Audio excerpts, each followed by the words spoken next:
galera, beleza? Professor Matheus Gomes, profissional de educação física, profissional de nutrição. Hoje trazendo mais um vídeo de explicação de exercício aqui para vocês.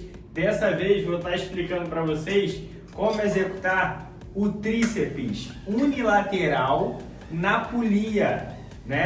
Então o tríceps unilateral na polia, a gente pode utilizar esse puxador aqui, tipo em formato de letra U, né?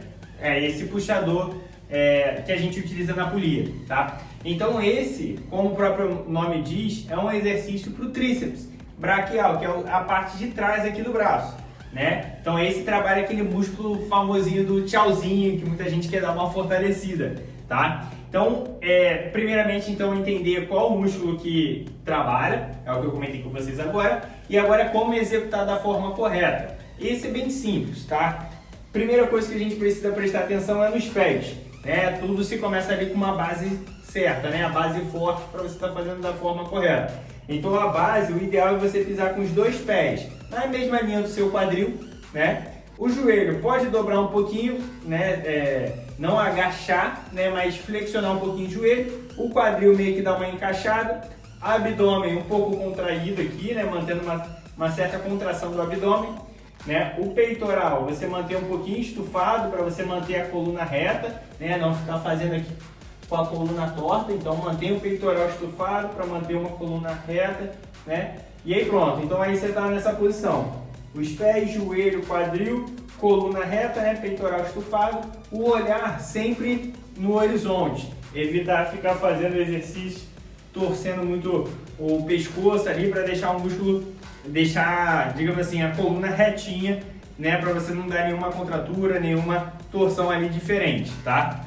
Então, perfeito. Então essa é a questão da postura, né? Falei com vocês dos pés à cabeça, de como seria para posicionar, né, para você ter uma base legal. Agora, no braço, que é onde está ocorrendo o movimento, né?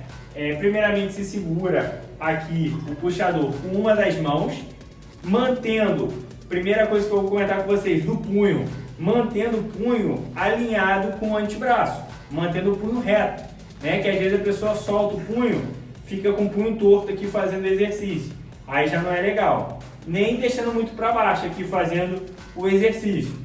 Não, o ideal seria você manter o seu punho alinhado com o restante aqui do teu braço. Então você mantém o punho alinhado, evitando deixar ele torto fazendo, tanto para trás quanto para frente, não seria o ideal. O ideal é manter o punho reto, tá? O outro ponto que a gente tem que prestar atenção é no braço, porque o que às vezes é um erro muito comum, a pessoa está fazendo aqui, às vezes está muito pesada, ela começa a mexer muito o braço, fazendo movimento não certo, de forma não certa, né? Da forma errada, né? Então, o ideal seria você não ficar movimentando o braço ali na hora de estar fazendo o exercício. O braço, ele mantém parado, colado aqui junto à costela, né? Colado junto ao tronco. O braço, ele não vai mexer, né? Então ele não vai para frente e nem vai para trás.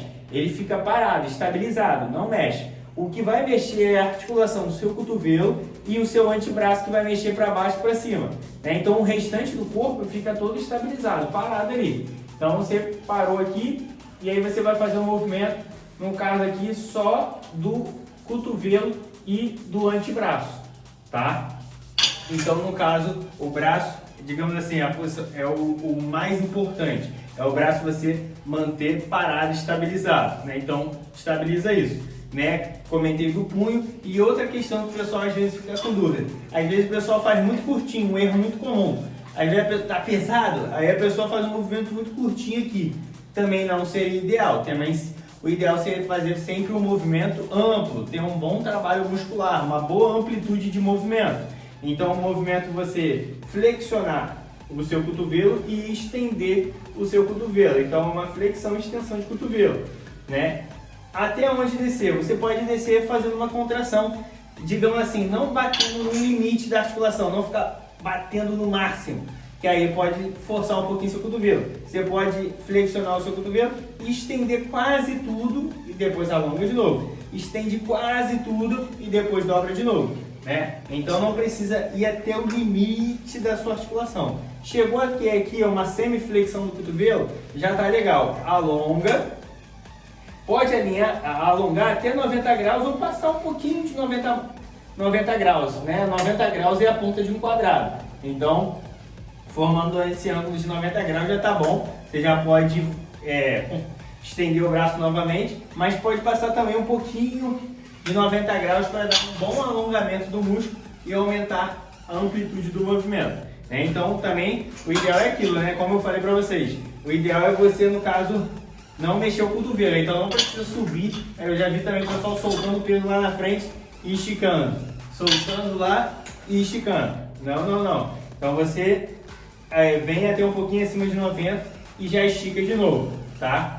E aí já seria o movimento ideal. Então são esses pontos que seria legal você estar prestando atenção ao realizar esse exercício de tríceps unilateral aqui na polia. Uma observação assim, né, que digamos assim, não é uma regra, mas uma coisa que pode te auxiliar ali nos treinos, nos resultados, para melhorar também a harmonia, tanto de força quanto estética, né, de circunferência, que geralmente, naturalmente, nós temos um braço mais forte que o outro, uma perna mais forte que a outra. Para você dar uma leve, digamos assim, tentar ao longo do prazo equiparar, né, tornar mais próximo um do outro em questão de força e tamanho, o ideal é você sempre começar esses exercícios que são unilaterais, ou seja, que você faz um braço de cada vez ou uma perna de cada vez, sempre pelo seu braço que você considera mais fraco ou menor. Que aí, no caso, no início, você vai ter um pouquinho mais de energia e aí depois você vai para o braço que você tem mais força e que é maior. Então começar sempre pelo menor, o que você tem menos força, e depois você vai pelo que você tem mais força e que seja maior. Então começa sempre pelo braço mais fraco e pela perna mais fraca se for um exercício unilateral. Não é uma regra, mas é uma coisa que seria legal ali, só para você depois equiparar a força. Porque, por exemplo, se no braço ou na perna mais fraca você fez 10 repetições, o ideal seria no braço mais forte você parar também nas 10 repetições. Porque vamos dar de exemplo aqui, eu aguentei 10 repetições, com esse braço aqui eu vou fazer 20? Aí não, o ideal é você parar na mesma quantidade de repetições que você fez no outro braço, né? Alguns alunos já me perguntaram isso, e também, Matheus, no meu braço mais fraco eu aguento 10 quilos, no braço mais forte eu aguento 20. Estou dando exemplo fora da expectativa, não é o dobro, né? Mas só dando um exemplo, eu aumento o peso para fazer no braço que é mais forte, eu boto mais peso? Não. O ideal seria você manter o mesmo peso para os dois membros e tentar fazer também de fato as mesmas quantidades de repetições. Então, a mesma quantidade de repetições que você fez no braço mais fraco, né? Isso é só uma observação, né? Não é uma regra, mas é uma observação que pode te auxiliar, tornar tanto sua força quanto seu corpo mais harmônico, né? Mais equilibrado, assim, igual, digamos assim, um braço do outro, né? Para não ficar com o bração de um lado e o braço bem mais fino do outro, e aí fica não tão harmônico, tá? Então é isso. Então, se você gostou desse vídeo, deixa aquele like. Se ficou alguma dúvida, deixa aqui nos comentários, se inscreva no canal, compartilhe esse vídeo. Professor Matheus Gomes, até o próximo vídeo.